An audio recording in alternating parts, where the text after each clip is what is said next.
দেখতে দেখতে কেমন সময় চলে যায়, তাই না বলো? এই তো সেদিন আমরা দুজনে পথ চলা শুরু করলাম, আর আজ দেখো আমাদের 2তম বিবাহ বার্ষিকী। এই তো সেদিন 2021 সালের 19শে নভেম্বর আমাদের বিয়ে হয়েছিল। আজকে 2023 সালের 19শে নভেম্বর। দেখতে দেখতে 2টি বছর আমরা অতিক্রম করলাম।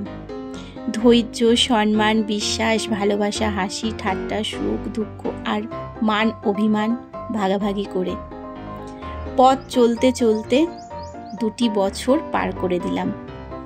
বিবাহ বার্ষিকী উপলক্ষে বরমশাই ছোট্ট কিছু আয়োজন করেছিল নিজ হাতে আমাদের এই মুহূর্তটাকে স্মরণীয় করে রাখবার জন্য এবং আমাকে খুশি করবার জন্য। আর আমি এই সুন্দর মুহূর্তগুলোকে একটু একটু করে ক্যামেরা বন্দি করে রেখেছিলাম। তো ভাবলাম এই সুন্দর খুশির মুহূর্ত তোমাদের সঙ্গেও একটু ভাগ করে নিই। সেই মতোই আর কি এডিট করতে বসা। এতক্ষণে হয়তো তোমরা ভিডিওটা দেখছো। সেদিন ছিল রবিবার, 19শে নভেম্বর।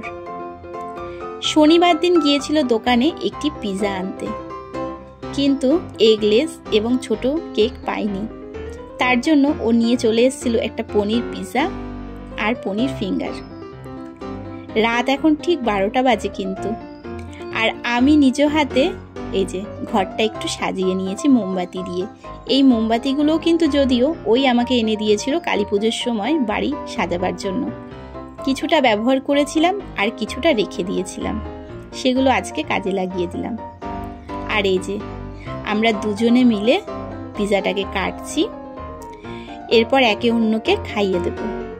সব কিছু ক্যামেরা বন্দি করতে পারিনি, কারণ আমরা এই মুহূর্তটাতে হারিয়ে গিয়েছিলাম। মাথাতেই আসেনি যে সমস্ত মুহূর্তগুলোকে ক্যামেরা বন্দি করতে হবে। আমি একজন ইউটিউবার, ব্লগ পোস্ট করি, তো ব্লগের জন্য ভিডিও করতে হবে, যে আমার মাথাতেই ছিল না। কারণ এই সুন্দর মুহূর্তটা আমাকে সব কিছু ভুলিয়ে দিয়েছিল। আর এই যে বরমশাই আমাকে এই প্রথম নিজের হাতে শাড়ি কিনে দিয়েছে বিয়ের পর। একসঙ্গে দুজনে গিয়ে তো শাড়ি জামা কাপড় কিনেইছি, কিন্তু একা নিজে গিয়ে শাড়ি কিন্তু এই প্রথম ও আমার জন্য কিনে এনেছে। আর শুধু তাই না, এটাও একটা গল্প আছে, পরে বলছি। তার আগে দেখাই, এই যে আমিও ওর জন্য কিন্তু একটা গেঞ্জি কিনেছি, ফুল হাতা। যেহেতু ঠান্ডা পড়ে গেছে, তো ওর এটা খুবই কাজে লাগবে। আর দেখো কি অবাক কাণ্ড, ও যে আমার জন্য নীল রঙের শাড়ি কিনেছে আমি কিন্তু জানিই না। আমি কিন্তু না জেনেই আমি ওর জন্য নীল রঙের গেঞ্জি কিনে ফেলেছি। কি অদ্ভুত মিল, পুরো ম্যাচিং ম্যাচিং হয়ে গেল, তাই না? আর এই দেখো শাড়িটাকে আরও একবার তোমাদের কাছ থেকে দেখিয়ে দিচ্ছি। এই যে শাড়ির কাজটা ঠিক এরকম। আর শাড়ির একটা জিনিস আমার ভীষণ ভালো লেগেছে, সেটা হচ্ছে একেবারেই নতুনত্ব যেটা, সেটা হলো শাড়ির দুদিকেই আঁচল। মানে আমি 2 দিকেই পরতে পারবো। এই যে এইটা একটা আঁচল দেখছো, আর এই যে এটাও কিন্তু একটা আঁচল। তো 2 দিকেই কিন্তু আমি শাড়িটা আঁচল হিসাবে ব্যবহার করতে পারবো। তো এই জিনিসটা আমার ভীষণই ইউনিক লেগেছে, আর নেই যেহেতু আমার ভীষণ ভালো লেগেছে। আর চলো এবার সেই গল্পটা বলি। শাড়ি নিয়ে একটা দারুণ গল্প আছে। সেটা কি জানো তো?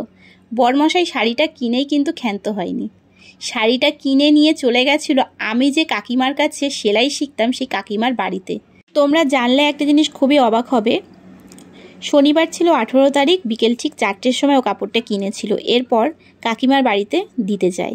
কাকিমা বলে আমি বানিয়ে দেব, তুমি আমাকে লাইলিং আর ফলস পাড়টা এনে দাও। ও এনে দেয়। আর কাকিমা 18 তারিখ শনিবার 4টের সময় অর্ডার নিয়ে 18 তারিখ শনিবার দিনই রাত 10টার সময় ব্লাউজটা বানিয়ে দিয়ে দেয়। আর ও আমাকে এখন পড়ে গেছে রবিবার রাত ঠিক 12টার সময় শাড়িটা আমায় উপহার দিল। সত্যি ভাবাই যায় না। ও আমাকে একটা কথা বলে, আমি যেটা করি না কিন্তু যেটা করব সেটা পরিপূর্ণভাবে করব, যাতে তুমি পড়তে পারো আজকে। সত্যি বলতে বরভাগ্যটা আমার খুবই ভালো। যাই হোক, পরদিন সকালে চলে এসেছি, আর আজকে হলো রবিবার সকাল। তো দেখতেই পাচ্ছ রান্নাবান্না হয়ে গেছে। ওখানে একটা নিরামিষ তরকারি বানিয়ে নিয়েছি, আর এখানে মুগের ডাল, আর এই দেখো এখানে ইলিশ মাছ ভাজা আমার বরমশাইয়ের জন্য একটা করে রেখেছি। এদিকে ভাতও হয়ে গেছে, আর এইদিকে দেখো ইলিশ মাছটা টক বকিয়ে ফুটছে, ঝোল আর কি বানাতে দিয়ে দিয়েছি। তো ঝোলটা হয়ে গেলে হচ্ছে নামিয়ে নেব। নামিয়ে নিয়ে শাক বেছে রেখেছিলাম, ভালো করে ধুয়ে কেটে রেখেছিলাম, তো শাকটাও বসিয়ে দিয়েছি। এই মেথি শাক নিয়েও গল্প আছে। বিয়ের পর প্রথম আমি মেথি শাক বানাই শ্বশুরবাড়িতে। তো শ্বশুরমশাই খান, শাশুড়িমাও খান, বরমশাইও খান। তো বরমশাই বলেছিল শাকটা এরকম বানিয়েছো, আমাদের বাড়িতে কিন্তু একটু ঝোল ঝোল হয় শাকটা। আমি ঠিক বুঝিনি, যাই হোক। তারপরে যখন আবার মেথির শাক বাড়িতে আনা হয়, তো আমার শ্বশুরমশাই বলেছিল আমি আজকে মেথির শাকটা করব, বেশ ভালো কথা। তো শ্বশুরমশাই তারপর দেখি ঝোল ঝোল করে রান্না করেছে। আমি বুঝলাম ও আচ্ছা, ব্যাপারটা এরকম, মানে আমরা যেরকম ভাজা ভাজা খাই বাপের বাড়িতে খেয়ে এসেছি সেরকম না, মেথির শাকটা হবে একটু রসা রসা ঝোল ঝোল, যেরকম পাট শাকের ঝোল হয় ঠিক সেরকম। ভালো কথা, শিখে গেলাম। তারপর থেকে ওরকমই বানাই।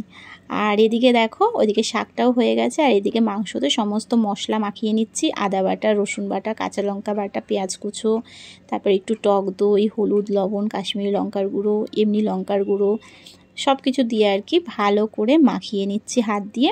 মাখিয়ে ঢাকা দিয়ে রেখে দেবো ফ্রিজে। এটা হবে হচ্ছে রাত্রিবেলা, রাতে রান্না করব, দিনে আর করব না, কারণ দিনে যেহেতু ইলিশ মাছ হয়েছে তাই দিনে আর লাগবে না। তো এটা রান্না করব হচ্ছে রাত্রে।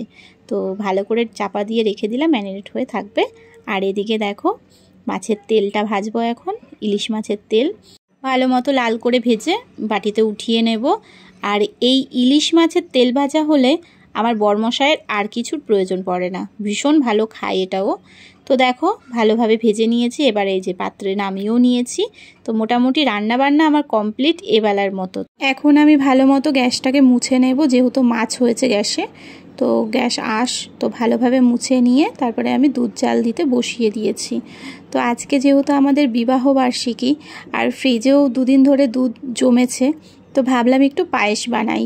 তো ভালো করে দুধটাকে ফুটিয়ে নিয়ে তারপরে গোবিন্দভোগ চালও ঘরে ছিল, সেটাকে ভালো করে ধুয়ে আমি দিয়ে দিলাম ফুটন্ত দুধের মধ্যে। এরপর একটু ভালোভাবে নেড়েচেড়ে নিলাম, তারপরে আমি হচ্ছে ঢাকা দিয়ে দিচ্ছি গ্যাস কমিয়ে। তো চাপা দেওয়া অবস্থায় থাকবে। তো মোটামুটি চাপা দিয়ে আমি মাঝে মধ্যে এসে একটু নেড়েচেড়ে যাচ্ছিলাম। তো সেই অবস্থাতে প্রায় 15 মিনিট ধরে ওইভাবে গ্যাস কমিয়ে চাপা দিয়ে রেখেছিলাম। তো চালটা ভালোভাবে দেখলাম সেদ্ধ হয়ে গেছে। তারপরে একটু গোটা কাজুগুলোকে ভেঙে নিলাম হাত দিয়ে, তারপর কাজুগুলোকে দিয়ে দিলাম, দিয়ে একটু নেড়েচেড়ে নিয়ে পরিমাণ মতো চিনি দিয়ে দিলাম, দিয়ে আবারও একটু নেড়েচেড়ে নিচ্ছি। গ্যাসটা কমানোই আছে। এই অবস্থায় আবার একটু নেড়েচেড়ে নেব, মোটামুটি 10 মিনিট মতো সময় নিয়ে। চিনির যে জলটা বেরোবে সেই জলটা একটুখানি শুকনো অবধি আমি আর কি এরকম নেড়েচেড়ে ভালোভাবে আর কি রান্নাটা করে নেব। তো মোটামুটি হয়ে গেছে, আর একটু সময় ফুটাবো, তাহলেই হয়ে যাবে। তো দেখো মোটামুটি 10 মিনিট হয়ে গেছে, আমি এভাবে জাল দিয়ে নিচ্ছি। তো এই যে পুরোপুরি হয়ে গেছে পায়েস।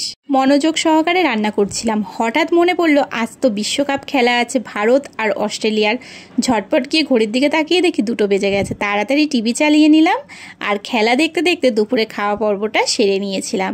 এরপর বিকেলবেলায় এসেছিল মা, তো মায়ের সাথে গল্প, আড্ডা আর চা পর্ব সব কিছু সেরে নিলাম। তারপরে মা চলে গেল বাড়ি, আর আমি বরের দেওয়া শাড়ি পরে চলে আসলাম মায়ের মন্দিরে, মা সিদ্ধেশ্বরী কালীবাড়ি।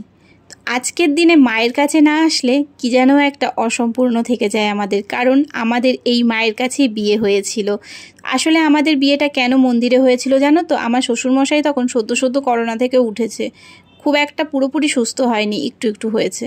আর শাশুড়ি মা তো আগে থেকেই অসুস্থ, তো যে কারণে আমাদের বিয়েটা মন্দিরে হয়েছিল। কারণ বাড়িতে হলে আত্মীয় স্বজন আসবে, তদারতি করতে হবে, সেটা কে করবে, সেটা করার মতো কেউ ছিল না, যার জন্যই আমাদের বিয়েটা আর কি মন্দিরে হয়েছিল।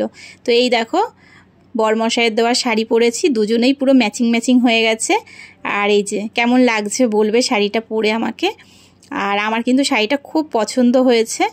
আর তারপরে চলে গেলাম হচ্ছে এই যে কুপাস কালীবাড়ি। যদিও এখন মায়ের মন্দির বন্ধ, তাও মাকে স্মরণ করে আমরা দুজনে প্রণাম করে নিলাম। এরপর এখানেই খেলা চলছিল, তো ভাবলাম খেলার শেষ মুহূর্ত একটু দাঁড়িয়ে দেখি। ভীষণ কষ্ট হচ্ছে, আজকে এত সুন্দর একটা আনন্দের দিন আমাদের, কিন্তু আনন্দ করতে পারছিলাম না, রীতিমতো কাঁদছিলাম, কষ্ট হচ্ছিল খুব। তবু যাই হোক মনকে সান্ত্বনা দিলাম যে 10টা ম্যাচ জিতে এই জায়গায় পৌঁছেছে ভারত। তো এই অবধি এসছে, ফাইনালে খেলেছে, এটাও কম কথা নয়। যাই হোক খেলায় তো হার জিত থাকেই, তো আজ হয়নি, সামনে হবে, নিশ্চয়ই হবে। তো তারপর চলে আসলাম বাড়ি এসে বরমশাই বলল বিয়ের অ্যালবামটা বের করো, একটু দেখি দুজনে মিলে। তো এই যে বিয়ের অ্যালবামটা বের করলাম, আর তোমাদেরকেও তো এর আগে কখনো দেখানো হয়নি, তো ভাবলাম যে এই সুযোগে তোমাদেরকেও একটু দেখিয়ে দিই।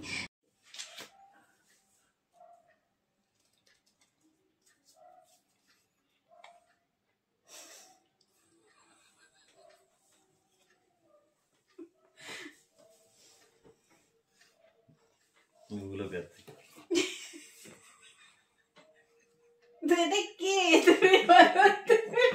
কি দুদিনে থেকে কথা দুদিনে থেকে কিভাবে ফুটিয়েছে ওটা গাছটাতে কি মুলো মুলো দেখতে লাগছে।